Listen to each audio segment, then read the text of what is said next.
Hello and welcome to this 2022 United States Senate election prediction.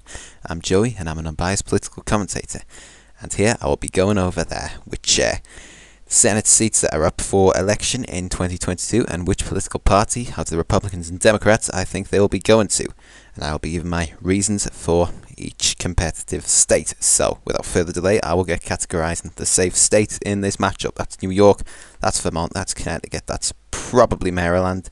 I think we've also got Hawaii, Illinois, California, Oregon and Washington as well. There's not a lot up for debate about any of these. I don't think I've missed any out.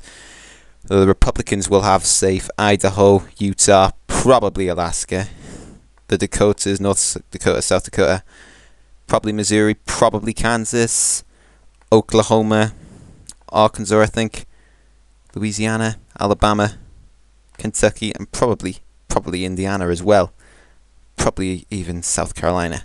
There's not a lot to debate about the majority of these. I know Kansas is obviously trending a bit to the left because of the state of the suburbs in that state, but Jerry Morgan's a good candidate for these, so I think he will anchor this demographic to the Republican Party. And now there's as well as one likely state. That's states that will be won between 15 and 5% of the popular vote, and that is Colorado. There's only one of them for the Democrats. That's Colorado. It was likely for Bennett in 2016, and after Biden's 2020 presidential performance, I don't expect the Dems to be threatened here at all, so that is why that is in the likely column. But there are some likely states the Republicans have of their own. That's Iowa, and that's Florida. Iowa, because the incumbent, I think he's called Chuck Grassley, he is, well, I think this will narrow up. I think because the incumbent, Grassley, I think he's called, will be 89 by the time this election is happening. He'd be on his way to 100 by the time his term finishes, and plus, so obviously there's the age disadvantage, and plus he's against Abby Finkenauer, who is quite a popular Iowa representative, so I think that will narrow up a bit, but I think it will stay well within the likely column. I think this will be won by probably over 10% because of obviously Iowa is quite a conservative Republican state. There's Florida as well. This isn't impossible for the Democrats to flip it, since Val Deming will be running for the Democrats and she's better in the suburbs. That will help her in Miami, that'll help her in Tampa, that'll help her in Tallahassee. But I don't think it will ultimately result in that much difference. I think Rubio's a relatively popular senator there, so I think his margin will only be reduced to about 5, 6, maybe 7.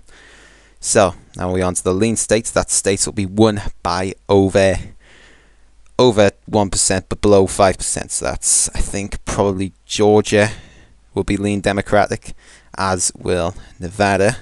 I think that's about the only two. Nevada, because Cortez Masto will be running, and she won by 3 points in 2016. Nevada isn't trending anywhere fast politically, nor are there many GOP candidates, even potential candidates, who have enough room to make inroads here, so I pretty much see this staying the same as normal. In Georgia, Raphael Warnock he's called, he's in for a good time here because the other candidates from the Republican Party just don't really have it in them to win, I think. Obviously there's Black, and he's just not got a strong enough personality to run up support, and Walker probably won't be seen as experienced enough, and Georgia likes experienced establishment Republicans, so I just don't really see either of them getting in here. Now the Republicans, I think they would have some lean states of their own. That's probably Ohio. I think that would stay lean because even though the incumbent, who is quite popular, isn't seeking re-election, there's the Trump effect, which has sort of anchored a lot of voters, white working class voters especially, around here to the right. And there is North Carolina as well. I was debating putting this in tilt, but Ted Budd is running, and he's a bit like Florida Governor Ron DeSantis, in that he's able to strike a balance between the suburban and populist GOP. So I think he is winning by upwards of 1% in this state.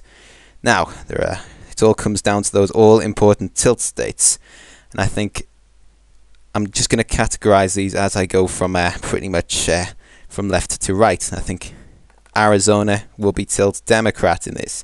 It's possible for the GOP to regain this, but the state is shifting to the left. That's because the Maricopa suburbs and because of increased native turnout. And look, Kelly's a pretty popular senator here, so I don't really see it happening in this matchup, although we will see as time progresses.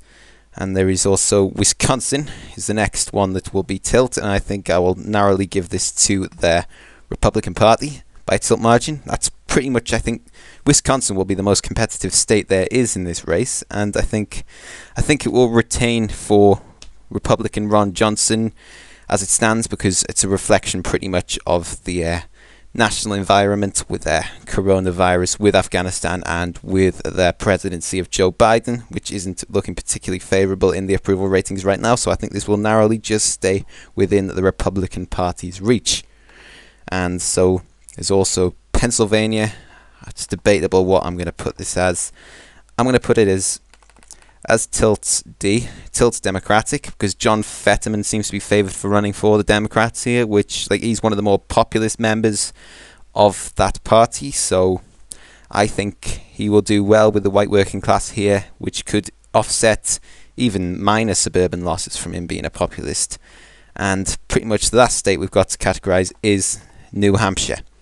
And New Hampshire, I think it will narrowly go to the Republican Party by a tilt margin, and that is conditional on Chris Sununu running for Senate. He's the current governor of New Hampshire, and he hasn't announced anything regarding his Senate run yet, although the New Hampshire GOP is really pushing him to do this. Like, his advisors, his staff are really pushing him to go for the Senate, because pretty much it's the only route back it's one of the only routes for the Republican Party to regain the Senate at this present time.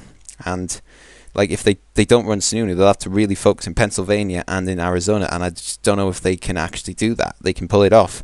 So obviously, Chris Sununu, he's a pretty popular governor here in New Hampshire. New Hampshire is generally a Democratic state, but he's a popular governor there. And although gubernatorial politics is pretty different from politics nationwide on the whole, I think he can still pull this off by a slim margin. Anyway, that was my thoughts. That leaves Republicans with 50 seats, Democrats tied with 50. That is my thoughts. Do you agree? Do you disagree? Let me know in the comments. And if you enjoyed this video, please don't forget to give that like button all you've got and subscribe. I will see you soon.